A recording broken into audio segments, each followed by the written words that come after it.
Hey, what's going on, guys? Stone back here again with another video, and today we're going to be talking about Arsenal. Now, as you may or may not know, Arsenal recently released their new kit for the upcoming season. They've signed a deal with Adidas, so no more Puma. The last kit was awful in my opinion, and I was kind of waiting to see what this one had to bring. Now, people can say, and I agree actually, like, don't buy the kit, don't give the money when the owners aren't giving anything back to the fans, the club, whatever. You know, Stan Kroenke, all that discussion. He's not put a penny into the club apparently, and we're struggling to sign top quality players to try and get up to where Arsenal are expected to be, considering they've won the Premier League 3 times.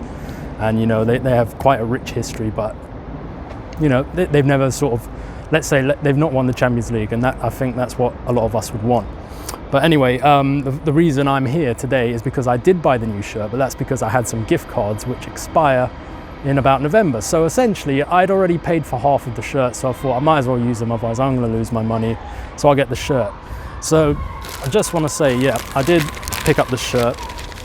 I'm sorry if the lighting goes all funny on this. It's a nice sunny day here in London.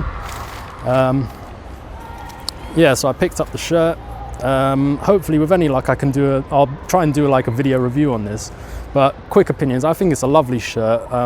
Looking at it in person, I was a bit surprised. Something surprised me a bit, but overall it's a nice shirt, and like I said, I sort of paid for half of it already, so I picked it up anyway. But I just want to use this opportunity to sort of like give my thoughts on Arsenal if anyone's interested. Yeah, so there's talk at the moment. We've only signed Martinelli, the youngster. He models himself on Cristiano Ronaldo, remains to be seen. He's the only person we've officially signed at the moment. There's talk that they're going to sign Kieran Tierney, the left back from Celtic. I think that one's going to get done.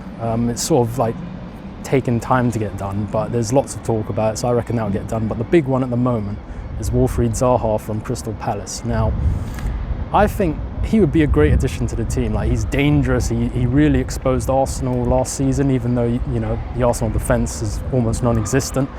But sort of going on to that, like, I would take Zaha. Like, you know, if I was in charge, I'd like to get him. But I think realistically, our top priority should be like at least the central defender. The defenders we have, they're either getting old or just not up to scratch. And that's something that really needs to be improved. And our defence was dreadful last season, especially once again in the games away from home. Yeah, so Zaha, I'm all on board with that, but I just think we should be looking at defenders more, you know, top quality ones at least. If Crystal Palace are actually holding out for at least 80 to 100 million pounds, and there's reports at this time that Arsenal can offer up to 70 million. Like, if we signed him, is there any money to get a defender or anything? I think priority should be elsewhere first, but maybe they're only looking at this Zaha deal because it's sort of like a, you know, one-shot thing. Like, apparently he's saying he'd love to go to Arsenal because he supported them as a child. And if Arsenal don't go in for him, he could go to another team. I know he had a spell at Manchester United which didn't work out, but he's probably greatly improved as an individual, as a player, more professional, more skillful. And another team could just take him on, and you know, he could do wonders for them. So maybe they're looking at it like that. It's just disheartening as well.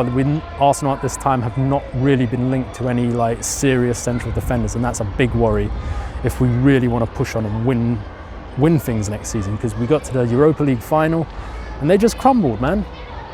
And moving on to that, since Mesut Ozil came in, I think every Arsenal fan at the time was excited about it. He did come in and he started off great, sort of like Andre Arshavin. He had a great sort of first season or what have you, and then, as you may or may not know, the whole, like, people criticising his effort, things like that. If you look at the stats and everything, it looks like he does put the work in, but his body language just doesn't show it. You know, like, we don't feel that he's given the effort, but he sort of is. But it finally got to me in the Europa League final when he did get substituted. We were, I don't know, 3-1 down or something like that. You know, even if like there was like 10 minutes left, I think it was a bit longer, but if there was 10 minutes left, you just play until the final whistle. You at least show the fans that you give a shit, and you're going to make that effort to try and get something out of it. You know, who knows, if in that final hardly anyone turned up, if the players got their asses into gear, say in the last 20 minutes or something, you never know, a comeback might have been on the cards. And the fact that when he got substituted, he just walked off the pitch. He didn't even run off the pitch or jog off the pitch or anything, and it looked like he just couldn't give a toss. And that annoyed me as well. I try my best not to openly criticize players, because me voicing my opinion, players don't listen to it, managers don't listen to it. There's not any real point of getting upset about these things, but that really did annoy me, because, you know, that final, we could have won a trophy, we could have got more finances for players, and we could have got back into the Champions League, considering we screwed up in the league itself. And it's like no one really cared. The Iwobi's goal was amazing, but I was really disappointed with the whole effort of the whole team. It was just disgraceful. And to be honest, Arsenal deserved to lose. As much as I hate to admit it, Chelsea deserved to win it. Arsenal were terrible in that game. So I don't know, something's got to change, man. And we all go on about signings and stuff, but I think like there's no real spine in that team. Ever since like people like Patrick Vieira and Martin Keown, Sol Campbell, players like that left. I mean, even when Sol Campbell came back for that short spell, you could see how passionate he was to play for Arsenal, and that's what we needed. And even Thierry Henry, that's what we need, sorry. So something like that as well. And I know there's talk about this is going to, at the moment, this is Unai Emery's last year. They only gave him a 2-year deal. We're not going to see anything like managers in charge for 20 years like Arsene Wenger and Alex Ferguson were. And I reckon at the moment, you know, like if things don't sort of pick up this season, this is a big season for him. If he doesn't deliver something this season, he could be out. But I don't really know with the way, like in terms of finances, and like now it's not like a full-on manager. They're appointed as a head coach, so they don't get full control over the team, what happens and stuff. What if there was a top quality manager available? Who would want to take up the reins? It sounds like a bit of like a stupid thing. Who would be daft enough to become the head coach of Arsenal Football Club?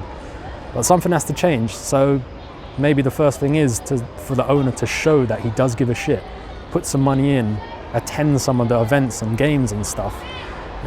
He's just bought a flipping $150 million yacht or something, and reports are saying that we've only got a 45 or 40 million pound transfer budget. And apparently there's talk that we have got 70, but in today's market 70 isn't enough. You know, like Wilfried Zaha, he's a very good player, but you probably wouldn't class him as a world-class player. And the team he's at now, fair play to them. If they get away with it, they're rating him at 80 to 100 million. And you consider that, just say we actually do get him for 70 million and that's everything, we're done. And we haven't even addressed the defence. So anyway guys, I'm going to wrap this video up here. I'll try my best to do a video review of the shirt, take a closer look as I do like my belt reviews and that. So sort of give my opinions on what surprised me about seeing it in person for the first time. So anyway guys, thanks for watching. I'm going to try and use a different video editing software perhaps, so we'll see how this video turns out. I just wanted to do a quick one since I'm here. So I'm going to go off and enjoy the rest of my day. I hope you guys are having a good time. Thanks for watching. Please subscribe if you haven't already, and I'll see you in the next video. Take care.